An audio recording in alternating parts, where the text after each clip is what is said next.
canciones, por lo que yo canto, solo tú eres la razón.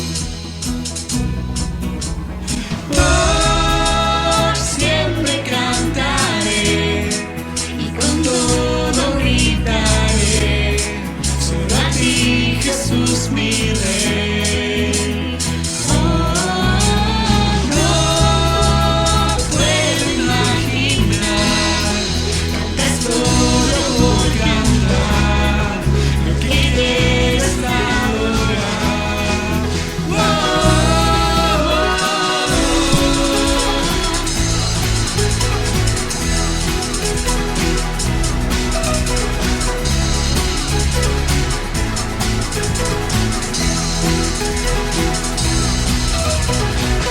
Mi atención entera es lo que deseas. Tú no buscas perfección. Una canción no es suficiente. Toda mi vida es lo que quieres. Quiero adorarte para siempre. Mi alabanza tú mereces.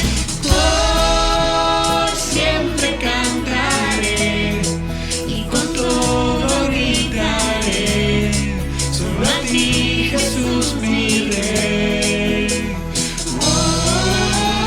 No puedo imaginar cantar solo por cantar, lo que quieres adorar.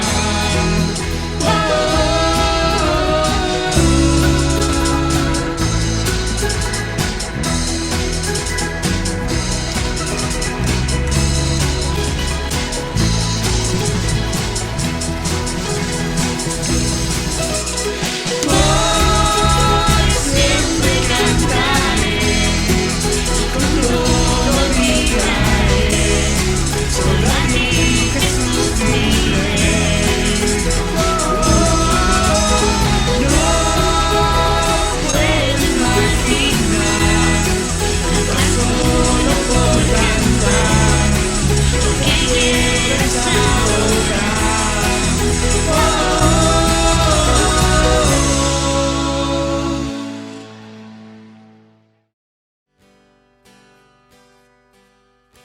Juntos hoy cantamos como hermanos, los unió,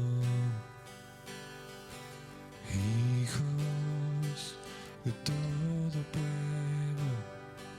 Este es el tiempo, alza la voz.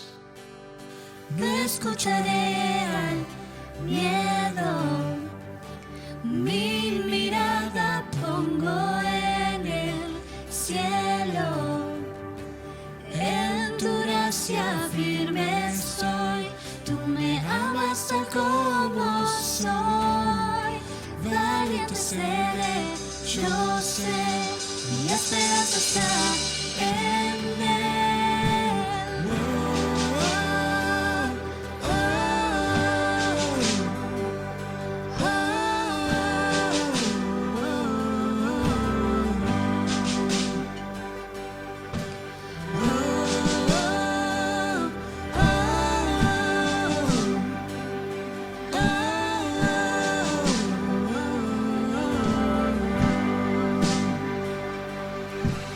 Cristo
está en él.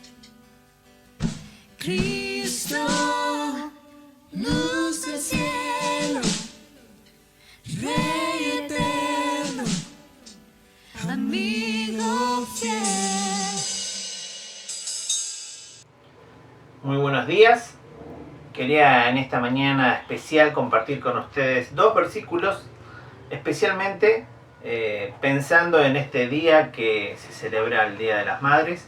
En primer lugar, mandarles un cariño muy grande a todas las que son mamás, a cada una en especial. Y nosotros como hijos nos toca una responsabilidad que nos deja la palabra de Dios. Así que quisiera compartir muy brevemente 2 versículos.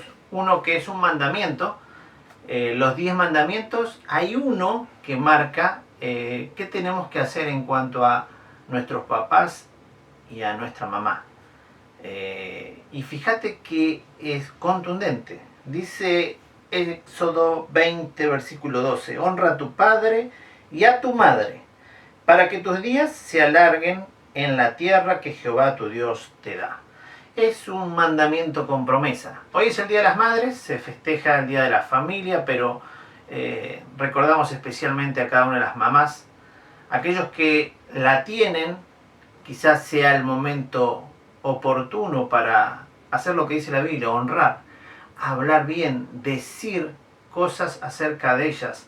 Y uno dice, todo depende de las familias, porque yo no tuve una buena mamá, o mi mamá no se portó bien conmigo.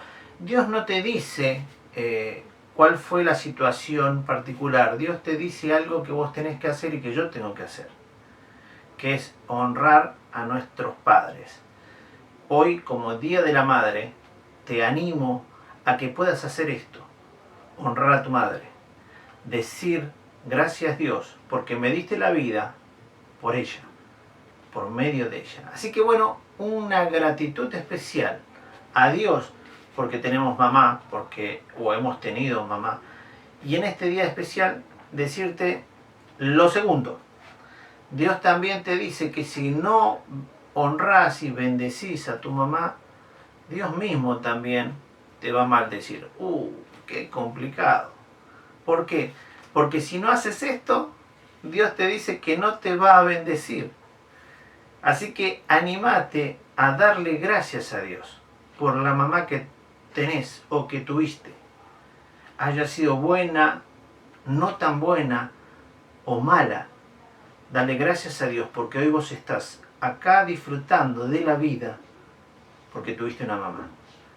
Qué lindo día, un día especial para dar gracias a Dios, para compartir con tu mamá, si la tenés, este tiempo.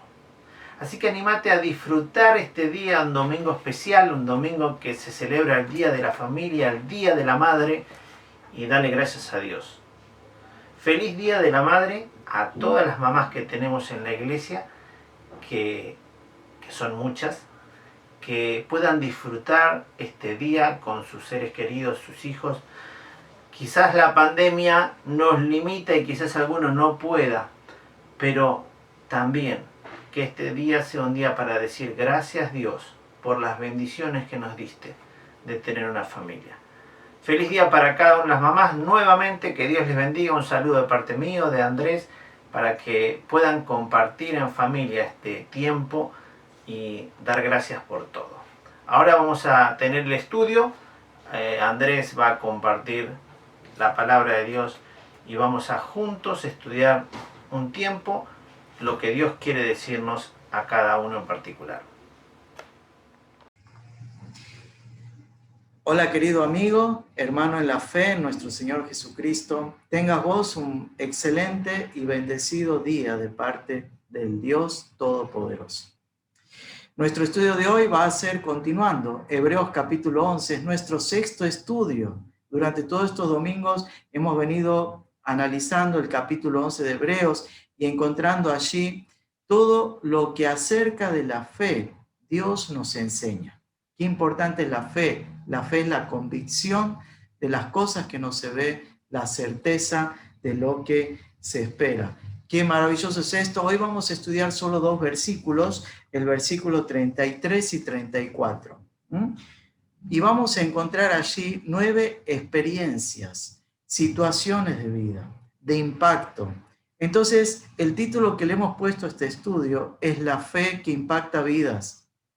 Es la fe que permite a Dios impactar en tu vida. Y nos lleva a preguntar lo siguiente: ¿es tu vida una vida tranquila o es realmente una vida de impacto por el poder de Dios a través de ella? ¿Es tu vida una vida temporal o vivís una vida eterna, pensando en la eternidad, preparándote para la eternidad, mirando en torno de la eternidad conforme Dios es? ¿Es tu vida una vida material para las cosas sensuales, para las cosas temporales, superfluas, para las cosas de los deleites de este mundo? ¿O es tu vida una vida espiritual, procurando alimentar tu comunión con el Señor, apartarte del mal, dejar el mal? ¿Es tu vida una vida de queja o una vida en la cual tomás las circunstancias como algo que Dios permite para que su nombre sea glorificado? Bueno, en este día quiero que estudiemos este pasaje. Vamos a orar antes para que el Señor nos guíe. Señor, ponemos en tus manos, por la guía del Espíritu Santo, el estudio de tu palabra, para que, Señor, obres en cada corazón de mis hermanos, los oyentes, para que, Señor, hagas de nuestras vidas más dependientes de ti. Abras los ojos de nuestra fe y que tú, Señor, puedas impactar en nosotros y a través de nosotros por la fe en ti. Que a ti sea la gloria. Amén y amén. Y en el nombre del Señor Jesús. Muy bien. Así es. Vamos a leer Hebreos 11, 33, 34. Dice: por la fe conquistaron reinos, hicieron justicia, alcanzaron promesas, taparon bocas de leones. Apagaron fuegos impetuosos, evitaron filo de espada, sacaron fuerzas de debilidad, se hicieron fuertes en batallas, pusieron en fugas ejércitos extranjeros. Esto solo lo puede hacer una persona o un hombre que está sujeto a la voluntad de Dios, que está sujeto a Él por la fe en Él. Vemos en primer lugar el impacto de la fe en la vida de las personas lleva a conquistar reinos y nos lleva a pensar en la vida de David. David fue un hombre que conquistó el reino. Dios puso en sus manos todo el reino de Israel. Se lo quitó a Saúl porque había desechado su palabra, porque había menospreciado la palabra de Dios, porque no había esperado en Dios, no había tenido fe en Dios, y se lo puso en manos de David, un hombre conforme al corazón de Dios, que haría todo lo que Dios quisiera, uno mejor que Saúl, como Dios le había dicho. Y de esta manera encontramos un David que confiaba en Dios, en el Dios que era todopoderoso. Dice Colosenses 1:13, que los que estamos en Cristo hemos sido trasladados al reino de su amado Hijo y librados de la potestad de las tinieblas, es decir, el poder de las mismas tinieblas. Ahora, la fe que conquista reinos, ¿de qué manera puede impactar en mi vida? Cuando te das cuenta que tu vida cristiana, ya en las manos de Cristo, has conquistado por la fe en Cristo el reino de Dios. No lo has conquistado vos, Dios te lo ha dado. Dice la palabra que hemos sido trasladados al reino de su amado Hijo. Dios te ha librado del poder de las tinieblas. Entonces pertenecemos a un nuevo dueño, a un nuevo Señor, que es Dios, que es Cristo el Señor. Ahora, qué triste es cuando el creyente, ya habiendo sido trasladado de las tinieblas a la luz admirable, como dice la palabra, vive una vida de tiniebla y pareciera ser que aún vive bajo la esclavitud del pecado o subyugado bajo el reino de las tinieblas. Entonces te das cuenta que aún queda mucho reino por conquistar. Y una de esas conquistas es el tiempo de tu vida. ¿Cómo conquistas el tiempo?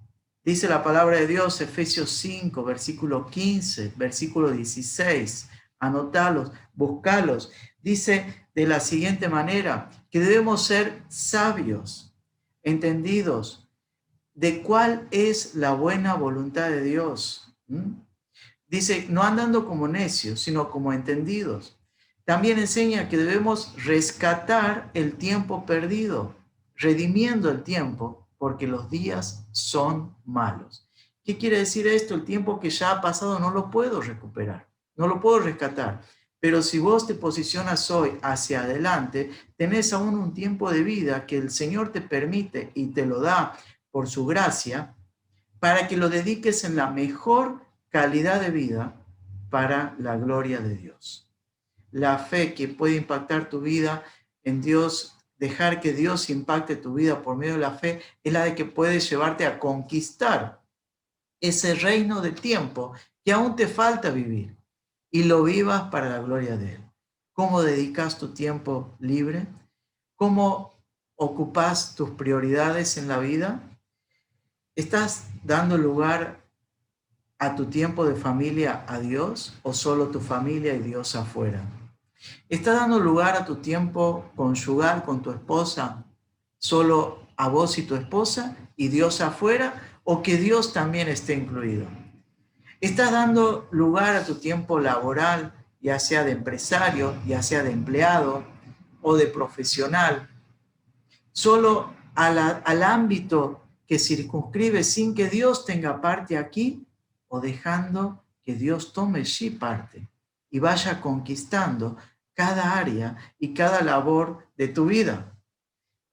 La fe que conquista reinos es la que va a impactar una vida en las manos de Dios.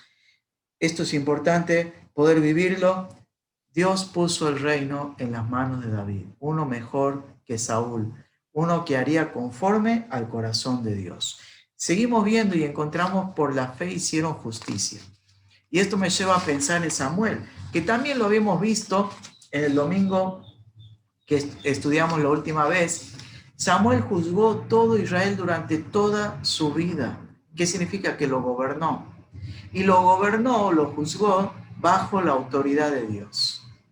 Dice que cada año recorría las siguientes ciudades: Betel, Gilgal, Mizpa, y volvía a Ramá, donde estaba allí su casa, y desde allí juzgaba a todo Israel. Atendía los asuntos del pueblo hebreo, del pueblo de Dios, y los atendía en el temor de Dios, con justicia, buscando de Dios la santidad. Ahora, Samuel, dice la palabra, allí en Ramá, en su casa, tenía un altar de adoración. En ese lugar, Samuel buscaba a Dios continuamente. Y Dios le enseñaba lo que es justicia. Dios le enseñaba lo que es rectitud. La justicia debe ser aplicada primero en lo íntimo del corazón.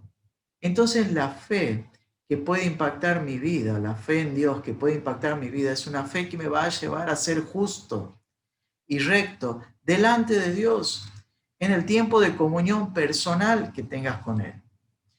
También dice la palabra que Samuel intercedía por Israel. En 1 Samuel, capítulo 12, versículo 23. Yo lo digo para que ustedes lo anoten y para que presten atención y para que sobre ello tomemos ejemplo en nuestra vida.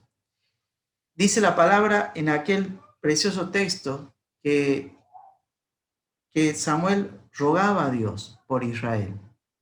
Lejos esté de mí, decía él, que yo deje de rogar a Dios por ustedes y entonces de instruirles en el buen camino de la verdad y de la rectitud. Samuel era un hombre que intercedía. Dios lo había puesto como un sacerdote fiel, alguien que estaba entre Dios y el pueblo, como un juez correcto, un juez que a pesar de que era hombre, buscaba la justicia y que era alguien también conforme a la voluntad de Dios. Entonces, la pregunta para tu vida y para mi vida es: ¿intercedes por los que están cercanos a tu vida? ¿Tu esposa, tu esposo? ¿Orás por él? tus hijos, tus padres, orás por ellos. Por los que aún no son del Señor, estás orando e intercediendo por ellos. Lejos esté de mí, decía Samuel, que yo peque contra Dios, no rogando por ustedes. Y se refería al pueblo de Israel. Y no dejando de instruirles en el camino bueno y recto. Para instruirles en el camino bueno y recto y aplicar justicia, lo tienes que hacer primero a tu propia vida. Y establecer la rectitud. Dice en 2 Pedro, capítulo 1, versículo 5, y también ya lo mencionamos en otra oportunidad, pero es bueno refrescarlo, que debemos añadir, poner toda diligencia, solicitud en añadir a nuestra fe virtud, es decir, la excelencia moral de acciones rectas, justas, delante de Dios, aún en lo íntimo de nuestro corazón. Cuando aplicamos esto en nuestras vidas, en una vida de comunión íntima con el Señor, hagámoslo también, llevando a nuestros hijos, a nuestros sobrinos, a nuestros padres, aún a todo el que ponga Dios a tu alrededor, a tus compañeros de trabajo, a tu empleador, a tu jefe, y si puede también a las autoridades de la ciudad o del país mismo, a invocar el nombre de Dios, llevarle el conocimiento de la verdad, mostrarle lo que crees en Cristo. Mira, la palabra de Dios enseña esto, habiendo tú vivido una vida de justicia y rectitud. Bueno, Samuel era así. También encontramos en estas experiencias de vida situaciones de victoria, la victoria, los triunfos de la fe, estos impactos que impactaron en la fe, no solo que conquistaron reino, no solo que hicieron justicia, sino que también por la fe, dice, alcanzaron promesas. La Biblia está llena, dice la palabra de Dios, de preciosas y grandísimas promesas. Dios ha prometido y Él no miente. Lo enseña en la epístola de Tito. La primera promesa en la Escritura la encontramos en Génesis 3. Luego de la caída, Dios prometió un Salvador y librarnos del yugo de esclavitud de la muerte, por el cual el hombre está sujeto bajo el maligno. Y Jesucristo tuvo victoria sobre la muerte al derramar su preciosa sangre en la cruz. Por la fe alcanzaron promesas. Una promesa es algo que Dios ha dicho que se va a cumplir. Y en las Escrituras ha dicho que hay muchas promesas que son condicionales y que dependen de tu confianza en Dios.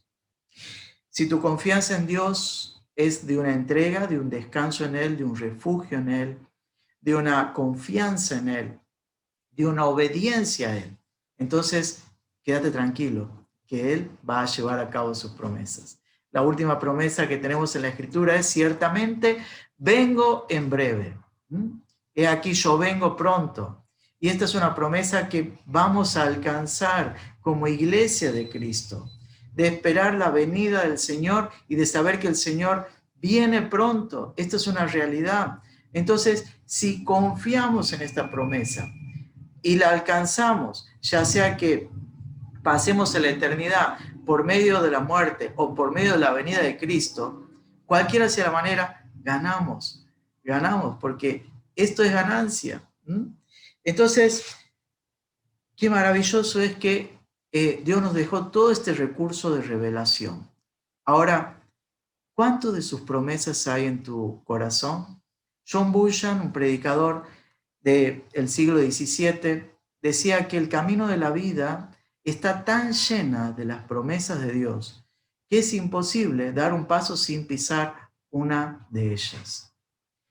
Qué importante es llenar el corazón, la mente, el alma con la revelación de Dios, de todas las promesas de Dios. ¿Estás siendo tentado? Hay promesa de Dios para esa situación.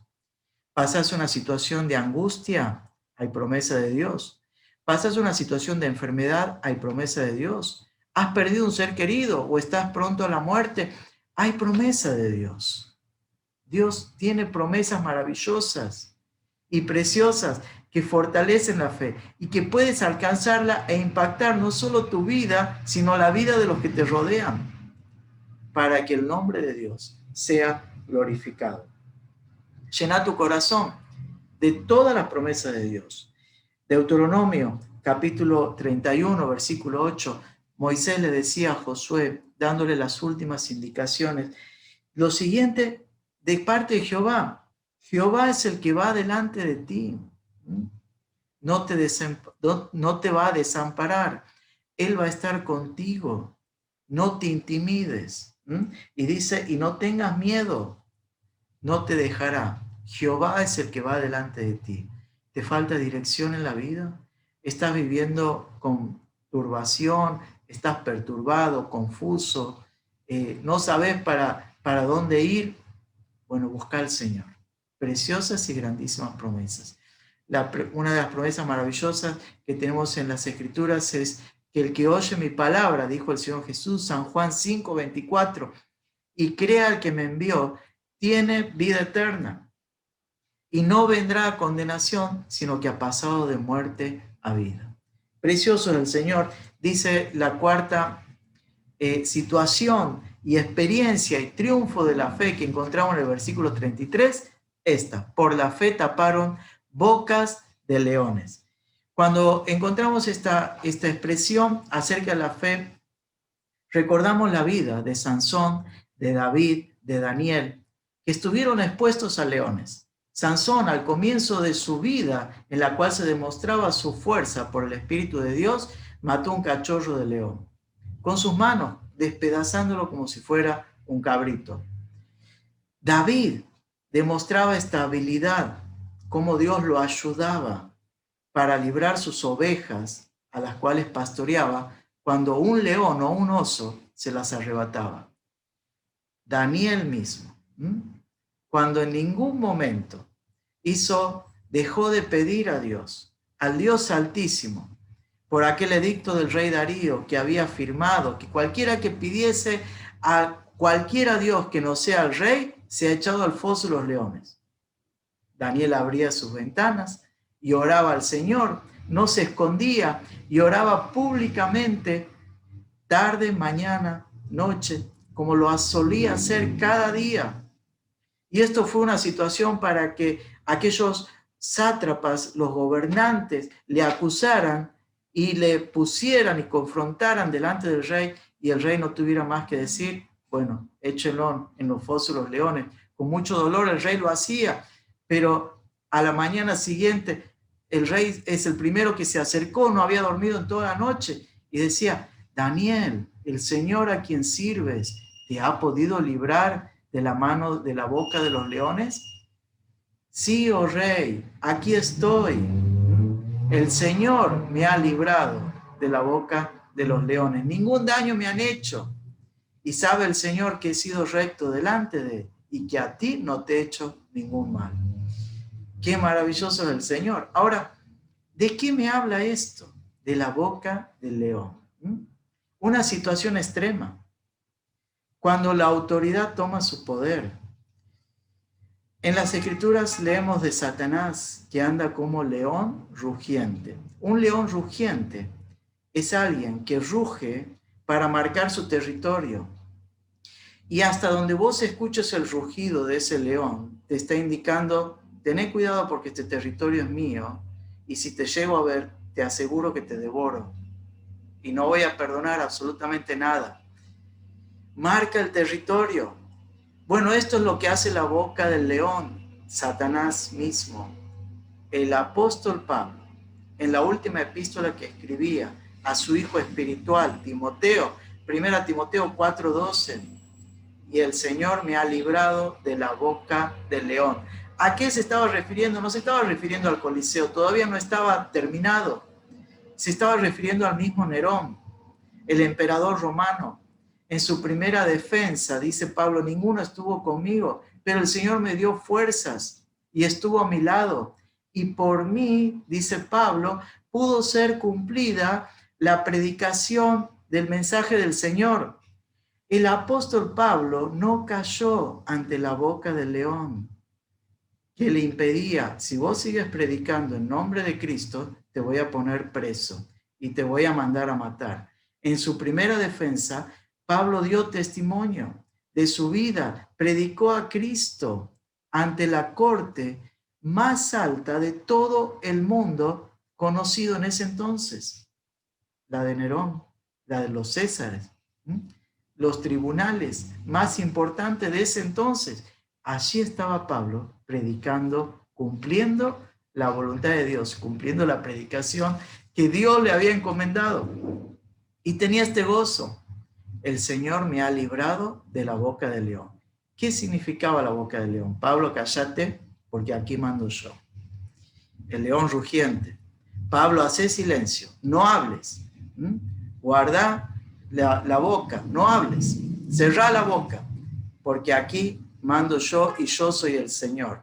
Pero sin embargo Pablo no cayó. Él es el Señor, Él es el Dios de los cielos, el Dios de la tierra, el Señor Todopoderoso, quien dio a su Hijo Jesucristo, derramó su sangre, resucitó, para que el que cree en Él no se pierda, sino tenga vida eterna. Ahora, la pregunta para nosotros es: ¿cuáles son las bocas de leones en nuestra vida?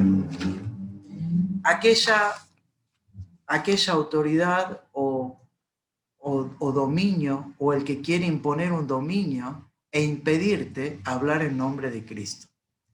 Por vos debe ser cumplida la predicación del Evangelio. Este es un mandato que el Señor nos dio. Mira, hay una expresión curiosa en el Salmo 22, versículo 21, que dice así: sálvame de la boca del león. Este salmo fue escrito por David, y tal vez cuando él lo escribía, hacía referencia a aquellas situaciones cuando Dios lo ayudaba a librar a sus ovejitas o corderos de algún león que las arrebataba, y aún lo cuidara él mismo. Pero proféticamente significa, está mirado proféticamente en la persona del Señor Jesús, como si el Señor Jesús estuviera diciendo: sálvame de la boca del león. El Señor estuvo hasta en la corte de Herodes, el Señor estuvo en la corte de Pilato, el Señor estuvo delante de los sumos sacerdotes y los principales sacerdotes de los judíos, escribas y fariseos, quienes todos le decían que se calle y que haga silencio y que no diga que es el Hijo de Dios. Sin embargo, Él es el Hijo de Dios. Y todos estos querían impedir que Jesús fuera a la cruz. Aún el mismo Pedro, que le dijo: Señor, jamás tal cosa te acontezca. Y el Señor tuvo que decir: apártate de mí, Satanás. Él tenía una labor que cumplir, una voluntad de Dios que cumplir: ir a la cruz. Fue a la cruz, murió, derramó su sangre, fue librado de la boca del león, venció a la muerte, derrotó al que tenía el imperio de la muerte.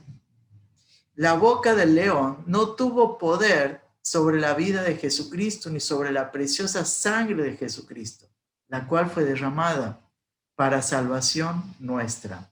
El Señor resucitó. La boca del león de la muerte no tuvo poder. La muerte no se enseñoreó de él. Ahora, ¿cuál es nuestra boca de león? Solo vos sabes. Delante de Dios, ¿qué te impide dar testimonio de su nombre delante de los que te rodean? ¿Qué te impide cerrar y hacer silencio y no dar testimonio de Jesucristo? ¿Qué te impide servir al Señor y honrarle hasta lo último? Taparon bocas de leones. Esta es la fe que permite a Dios impactar en la vida de esas personas. Que Dios pueda hacer de tu vida y de mi vida. Vidas tales que cuando cualquier autoridad o cualquier hombre o cualquier persona nos impida dar testimonio en nombre de Cristo, digamos: no, Dios primero. Estamos para servirle. Él es nuestro Señor. Él es nuestro Señor. Que por mí fuese cumplida, decía Pablo, la predicación del Evangelio. Mira, no hay mejor privilegio que Dios te pueda utilizar como instrumento para cumplir la predicación del Evangelio. Sigue diciendo: apagaron fuegos impetuosos. Y acá pensamos en Sadrach, Mesach, Abednego, quienes fueron echados al horno ardiendo. estos 3 jóvenes que hebreos estaban en Babilonia cautivos, sin embargo no se sometieron al edicto del rey de adorar a la estatua de oro que Nabucodonosor había creado y que todos se debían postrar y adorarle. Sin embargo, estos 3 nunca se arrodillaron y fueron echados al horno de fuego, 7 veces más fuerte ardiendo de lo normal, de tal manera que los que lo echaron murieron al intento de hacerlo. Pero Nabucodonosor les había dicho a ellos antes: vamos a ver si el Dios de ustedes les puede librar del fuego de horno ardiendo. Y ellos les respondieron: no tenemos necesidad de responderte a este asunto, porque nuestro Dios sabe librarnos del horno de fuego ardiendo, y de tu mano nos librará, oh rey Nabucodonosor. Y de esta manera les respondieron. Enojado, airado, Nabucodonosor fue y los hizo arrojar. Pero Nabucodonosor, viendo dentro del horno, no veía a 3 personas, veía a 4. Y dice: veo a un cuarto, ¿quién es? Y veo que se pasean y que van de un lado a otro. Y este cuarto es alguien parecido al Hijo de los dioses. El mismo Dios, el mismo Señor estaba acompañándolos a su lado, cerca de ellos, guardándolos del fuego impetuoso. Apagaron fuegos impetuosos. ¿De qué me habla la fe que apaga fuegos impetuosos? La fe que apaga fuegos impetuosos es la fe que apaga el fuego de la idolatría.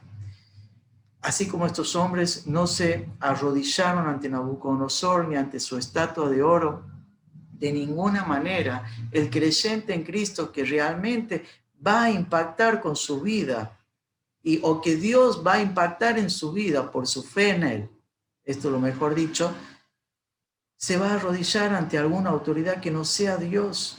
Dios debe ser la autoridad y ese va a ser apagar fuegos impetuosos. También encontramos, sacaron fuerzas de debilidad. Por la fe, dice, por la fe apagaron fuegos impetuosos, evitaron filo de espada. Por la fe evitaron filo de espada. Cuando pensamos en esta circunstancia nos acordamos de 2 personas, David y Elías, ambos escapando luego de un triunfo de la fe. Cuando David hubo vencido a Goliat y más era alabado David que Saúl, el rey que estaba en el trono, Saúl tenía envidia y ordenó a sus siervos matar a David. Y Dios ayudó a David y lo cuidó y lo liberó de las manos de Saúl. Y lo guardó, evitaron filo de espada. Por la fe, David esperaba en el Señor. David no se confió en la victoria anterior. David esperó en el Señor. David no enorgulleció su corazón al haber librado a Israel de la mano del gigante Goliat. Al escuchar los cánticos, David mató a sus 10,000, Saúl a sus 1,000. Saúl estaba enojado. Decía: a David le dan 10,000, a mí 1,000. No hace falta más que tenga todo el reino. Y tal era así. En el caso de Elías pasó algo parecido. Luego de la victoria de que los 400 hombres sacerdotes de Baal no pudieron hacer descender fuego del cielo. Sin embargo, Elías sí. Fueron degollados. La reina Jezabel ordenó matar a Elías y degollarlo de la misma manera. Elías huyó, escapó del filo de la espada. Ahora, en ambas situaciones Dios tomó a ambos en su tiempo de escape, en su tiempo de huida. Esto es un triunfo de la fe. Y allí Dios le enseñó a David a amar a su enemigo, a esperar para el tiempo de subir al trono, a esperar que el juicio de Dios con respecto a Saúl madure, termine, a seguir preparando la vida de David para el reino de Israel. En el caso de Elías, Dios lo llevó aparte y cuando Elías quería morirse, no en manos de Jezabel, sino morirse ahí en el desierto. Dios lo levantó, lo despertó, le dio de comer, le dio descanso y lo llevó y le demostró: yo te estoy cuidando, tu tiempo aún no ha terminado, yo tengo otros propósitos para tu vida. La victoria anterior ha sido suficiente, pero ahora hay nuevas cosas. Has hecho bien en huir de Jezabel, pero yo tengo otros propósitos para tu vida. Y esos otros propósitos era conocer el cuidado de Dios, que Dios estaba con él, y preparar al sucesor, que sería Eliseo. En la próxima visita, allí Elías busca a Eliseo o lo encuentra y le tira su manto y le enseña y le dice que lo empiece a seguir. Y de esta manera, Eliseo va siendo preparado por Elías. Ahora, evitaron filo de espada. ¿Has tenido victorias anteriores? Basta ya el tiempo pasado.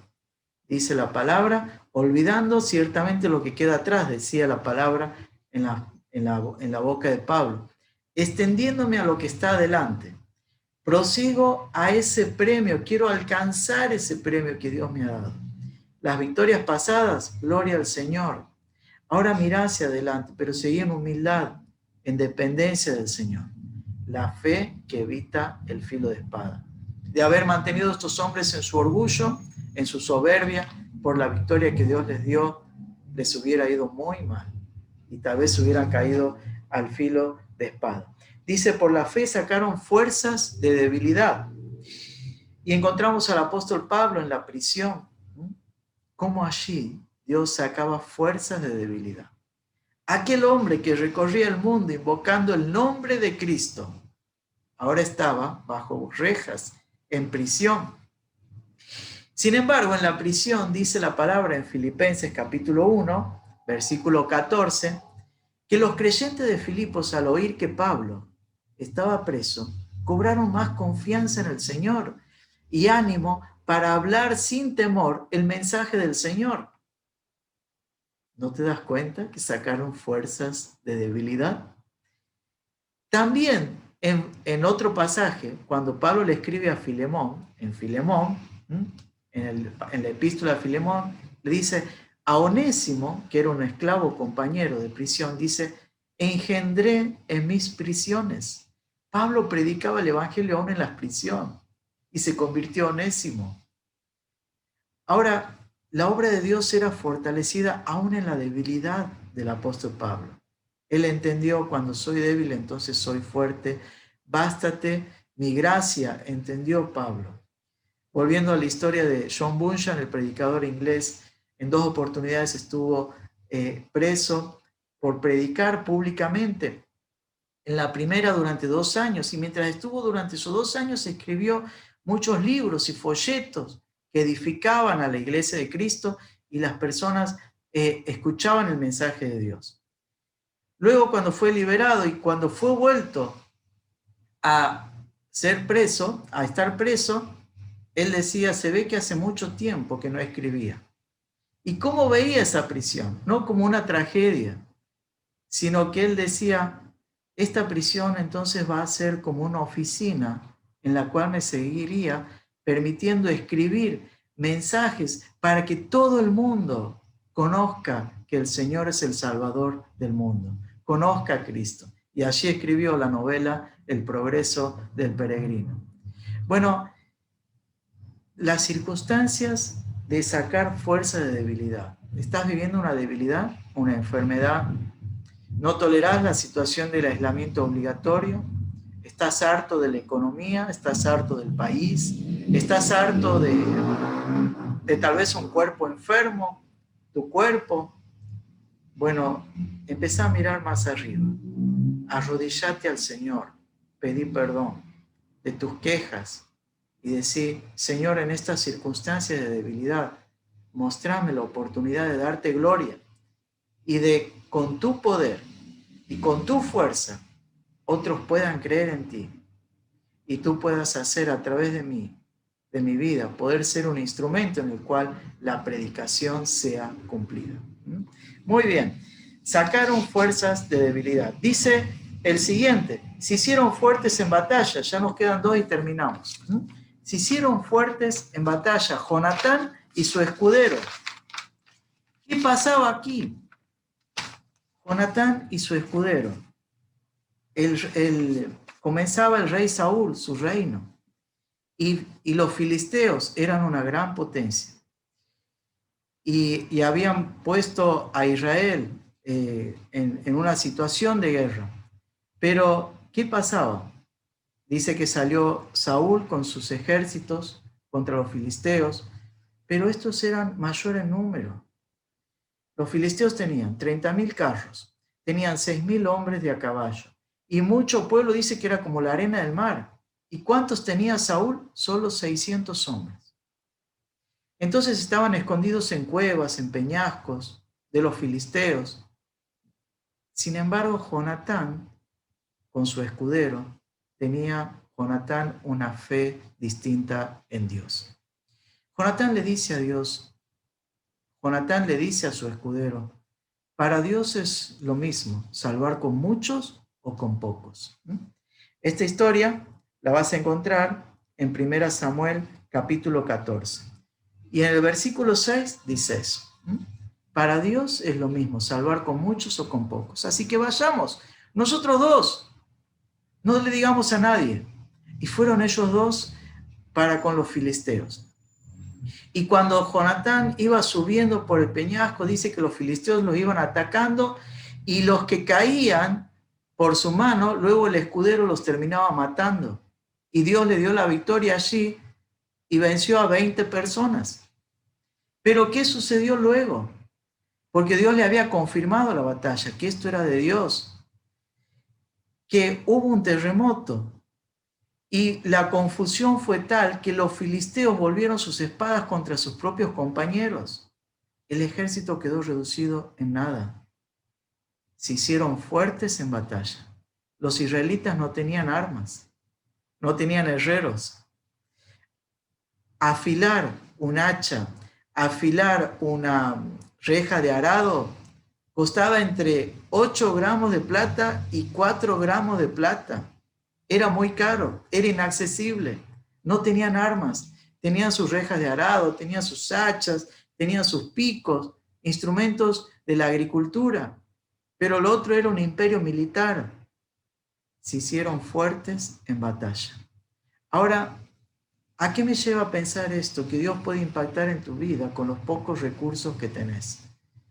Con los pocos recursos que tengamos, sean muchos, sean pocos, para Dios nada es imposible.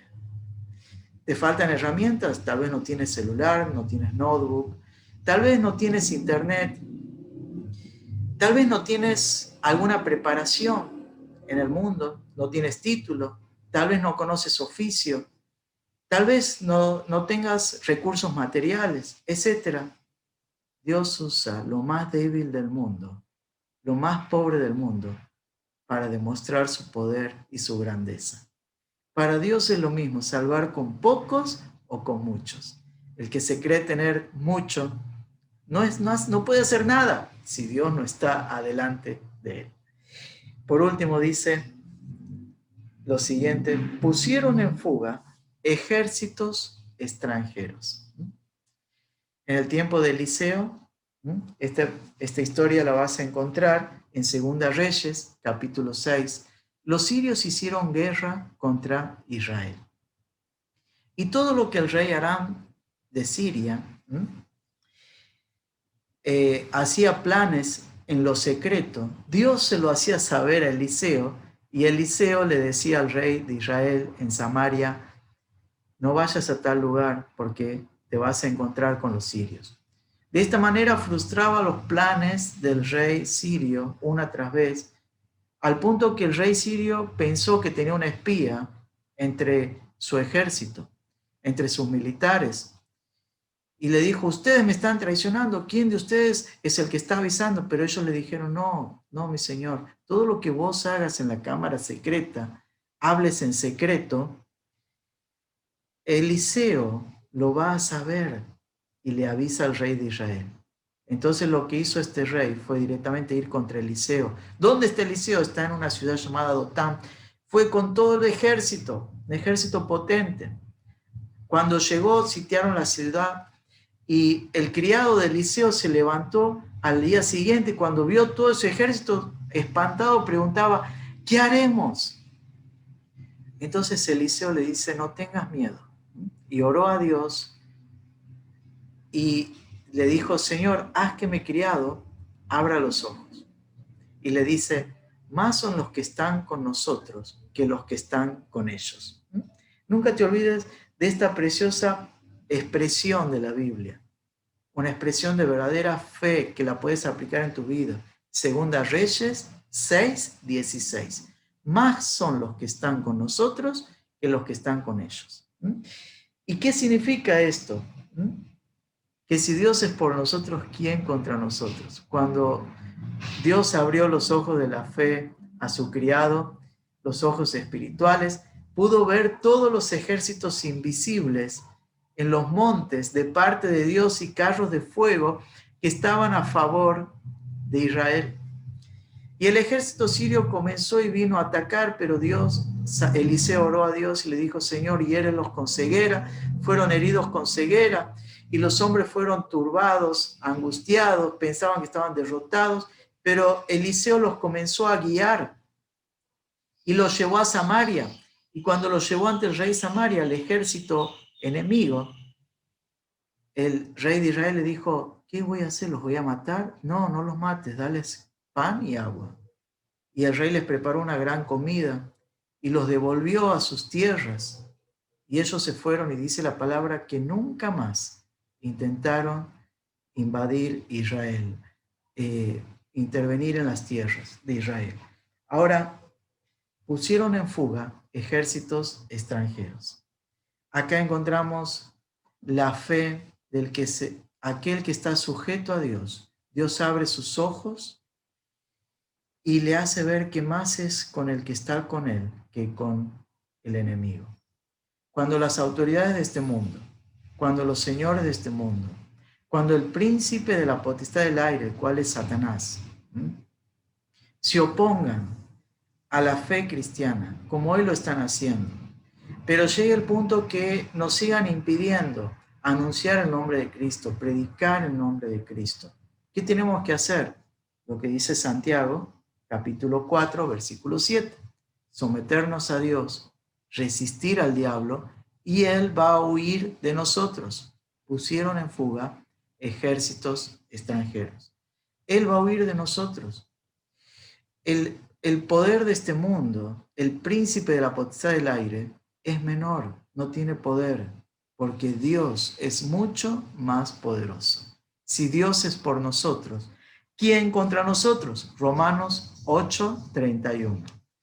Que podamos tener esta confianza plena en Cristo, esta confianza total en Dios, al punto de estar dispuestos a la predicación del Evangelio, estar dispuestos a la enseñanza, al ministerio, al servicio, a educar a nuestros hijos, a prepararlos y enseñarles a que no tomen las costumbres de este mundo.